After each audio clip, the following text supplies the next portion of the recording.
Identifying the suspect! Coming to get you, Bobber.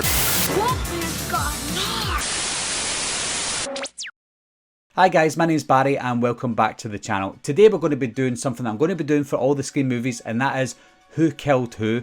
Now, some of these might be difficult, some of them might not be. When I watched Scream 1 again just to do this video, it actually wasn't as difficult as I thought it would be, simply because there is only 5 people that were killed by Ghostface in the first movie. I could be wrong of who I killed, and that's the 2 rules that I have before we begin. The first is, this is just my opinion, you know, don't take it as fact. I'm just going by who I think is going to be the killer in each of the kills. And secondly, and most importantly, is we're not going by the height, the speed or the build of the killer to determine who the killer was, because we all know the killer is played by a stuntman throughout all of the Scream movies, so we don't go by that part on determining who the killer is. The first 2 victims we have are Steve and Casey, and they're killed in Casey's house. So we have to think about, is it going to be 2 people that's doing the killing, or is it 1? Is it Billy or Stu, or Billy and Stu? Now, with the scenario that we have with Casey and Steve, first of all, it could be anyone, but then we go with what's said afterwards to maybe determine who the killer actually was. Now, I'll give you some clues and some examples as to where I got with my verdict, and what I'll do is I'll give you the verdict after I tell you some of the examples. So the first example is, after the killing of Casey and Steve, Billy turns up at Sydney's house and he climbs through a window, and he says to her, I was watching The Exorcist, or he says he was home watching The Exorcist and he was thinking about Sydney, something along those lines. And that seems to be a quick and lazy attempt for an alibi for Billy. I was home watching television. The Exorcist was on. So it means that if he gets questioned, he could say, "Oh, I was at home watching The Exorcist, and then I went round to my girlfriend's house."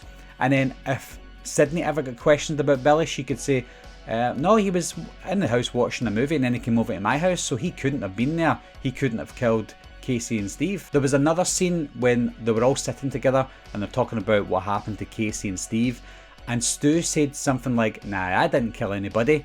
And Billy looked at him and said, "Nobody said you did." I didn't kill anybody.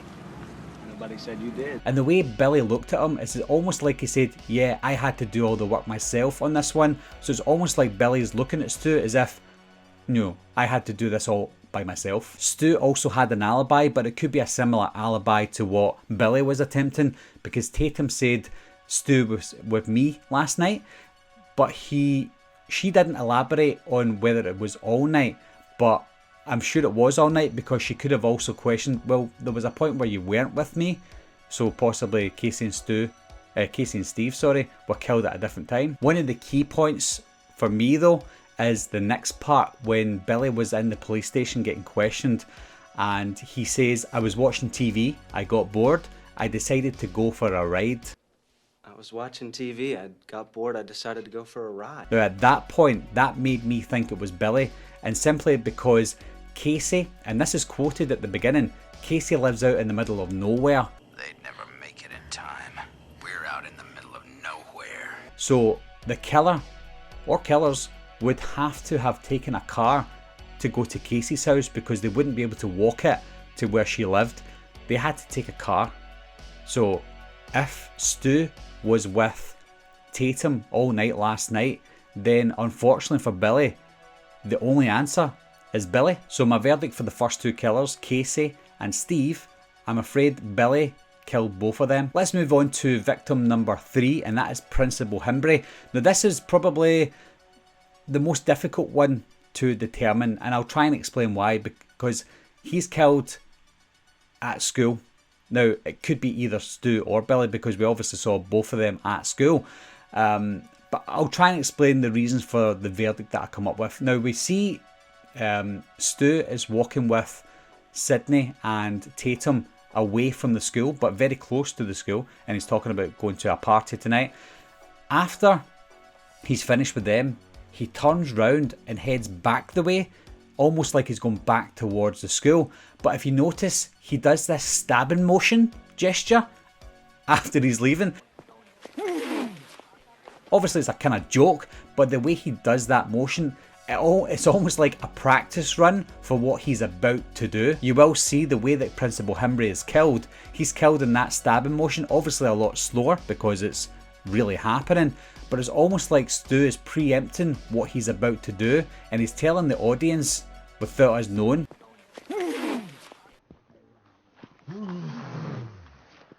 Also, on the other hand, Billy is last seen at the school, and we don't see Billy after that point, so Billy could still be in the school. There's another important part about Principal Hembree. We find out later on that he was gutted and hung from the goalposts in the football field. He was gutted and hung from the goalpost on the football field. So that's similar to what happened to Casey at the beginning of the movie. She was hung and gutted as well. So this is the part where I think maybe both of them are part of it. Obviously not both of them killed Principal Hembree, but the way it sounds, it's like somebody done the killing and the other person done the decorations. Now we see later on, after the killing of Principal Hembree, Billy and Stu are both in the video store talking to Randy, so we can assume that that's later on after Principal Hembree get killed. So what I believe, and this is my verdict, is Stu killed Principal Hembree. So this is Stu's first kill, and I think that's the reason for his practice run before he heads out back to the school. So I believe that that's Stu, but I also believe that because Billy seems to be the one with the car, even though Stu probably had the car as well, Billy was the one with the car. He put Principal Hembree in his car and took him to the football field later on. And the reason that I believe that Billy was the one that done the decorations and hung Hembree from the football field is because Stu was too busy planning his party, and he was already at the party while Billy was not there and away hanging up Principal Hembree. So my verdict is Stu killed Principal Hembree. Victim number 4 is Tatum. Now again, this is quite hard because it could be either or, but I'll give you my verdict and I'll give you the reasons why. Now, Stu said to Tatum in the movie, "Tatum, grab another beer, would you?" Hey, grab another beer, would you? So it's almost like he's telling her to go somewhere where he wants her to be. So instantly you think, oh, it's probably going to be Stu, but then Stu disappears. He could be away putting on the costume, but he could also be phoning Billy to say, okay, I've sent Tatum to the garage, or the garage, go out and kill her. Now logically, the killer could already be at the party. It makes it easier to slide in and out of some of the rooms. It's Stu's house after all, so he could slip in, put the costume on, kill Tatum, slip back out, take the costume off and be at the party, and that's it. But too much evidence leads towards Billy, unfortunately, because Billy turns up at the party, at the end of the party from the side of the house. So it's almost like when you see the killer leaving after killing Tatum, they've slipped out the back door, taken the costume off and walked all the way around to the front of the house. And then obviously we see Billy turning up. When we see Billy turn up at the house, it's almost like he gives Stu a little wink to say, that's the job done, I've killed Tatum. And that's why my verdict is Billy. Yes, Stu could have killed her, and I believe that some people's theories might be that it's Stu as well, but I think too much evidence leads towards Billy again. Victim number 5, and probably the easiest one, is Kenny the cameraman, and he's the last kill in the movie. So the only evidence leads towards Stu, and obviously I'll explain it anyway because it is obvious that it's Stu, but let's explain it. So the killer is outside. The only person that's outside at this point is Stu. Billy is still upstairs pretending to be dead after being killed by Ghostface. So Billy's upstairs and Stu is downstairs outside. So it only can be Stu that is the killer that killed Kenny. We also see later on that Billy is still upstairs and he's come tumbling down the stairs, whereas Stu, we see later on again after the killing of Kenny, is still outside. So my verdict for Kenny's kill is Stu, rightfully so. There's always a potential for the killers to be working together in each of the kills, and I do believe that they probably did work together in most of the kills, maybe apart from Kenny, but they probably worked together in all these kills and planning it, etc. But it was never intended for us to see the two killers on screen at the same time, so therefore they would never kill someone at the same time, and that's because Wes Craven wanted us to believe there was only one killer in the movie. So that's why it was hard to determine who was who when they were killing whoever. So that's why it's a fun thing to do and determine who the killer was.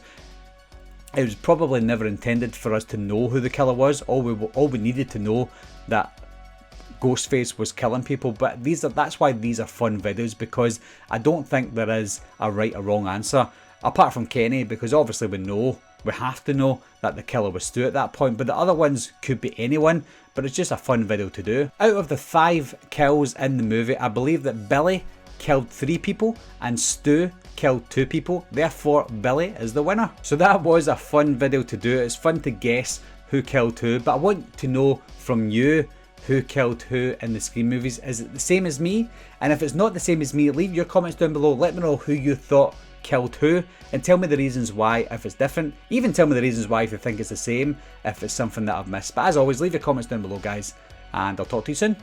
Bye bye.